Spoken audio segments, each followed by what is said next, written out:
Hello everyone, good morning, welcome back to my channel. তো তোমরা সবাই কেমন আছো? আশা করছি সবাই খুব খুব ভালো আছো, সুস্থ আছো, আর আমিও ভালো আছি।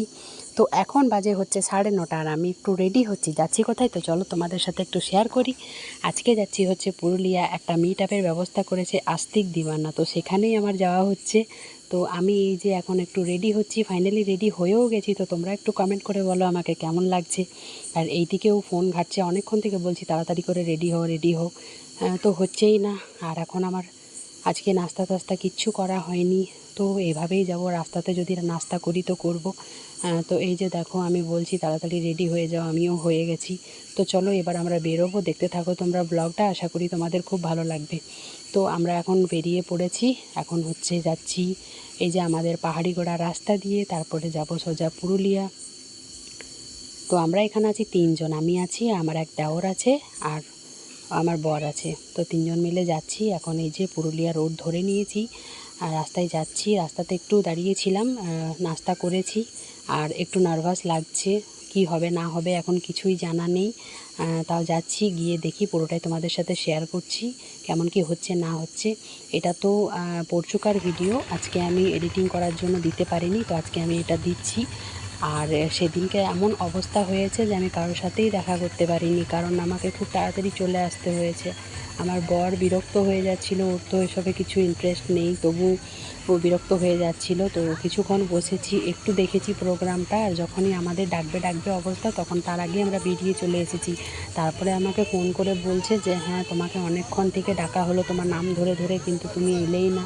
তো আমিও ফোন করে বললাম যে আমি অনেকক্ষণ আগেই বেরিয়ে গেছি, তো সরি আমার হলো না এখানে আর যাওয়া, সবার সাথে দেখাও হলো না, চলে আসতে হলো আমাকে মাঝ প্রোগ্রাম থেকে। তো এই যে লাস্টের সিটগুলো দেখছো, এখানেই আমরা বসেছিলাম, ওই কিছুক্ষণ প্রোগ্রাম দেখেছি।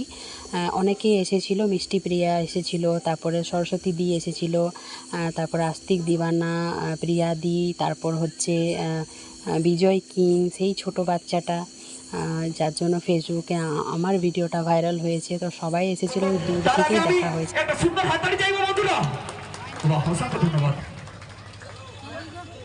নমস্কার, গুড মর্নিং।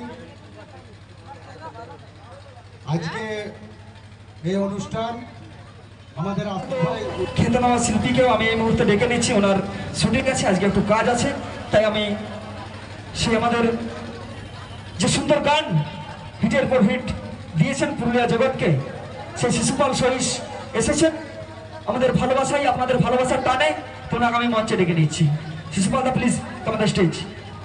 আমরা যে পুরুলিয়াবাসী ও বাবু, আমরা যে মানভূমা বটি, তেনারই সেই গান, সে পুরুলিয়া মানভূম জগৎকে যিনি গিফট করেছেন, তো ওনার মুখ থেকে অবশ্যই এক করে শুনবো। তো তার আগে আমরা সম্মাননা করে নিই। নমস্কার। আমাদের হাড় ভাঙা খাটুনির পরে আমরা মুখে ফুটাই হাসি, আমরা যে পুরুলিয়াবাসী ও বাবু গো, আমরা যে মানভূমাবাসী ও বাবু গো।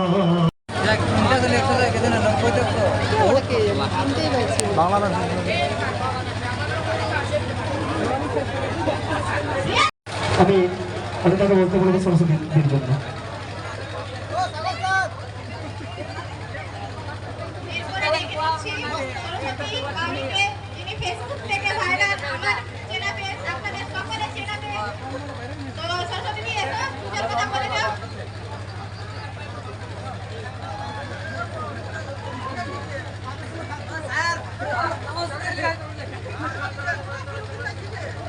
বলি সুখে থাকো বাবা, ভালো থাকো।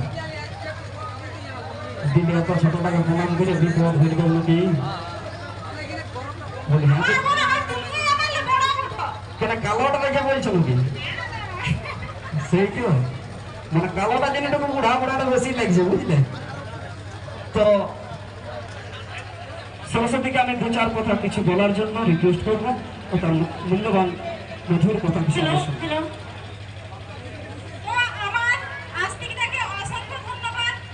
আমাকে এই মঞ্চে ইনভাইট করার জন্য। আর যারা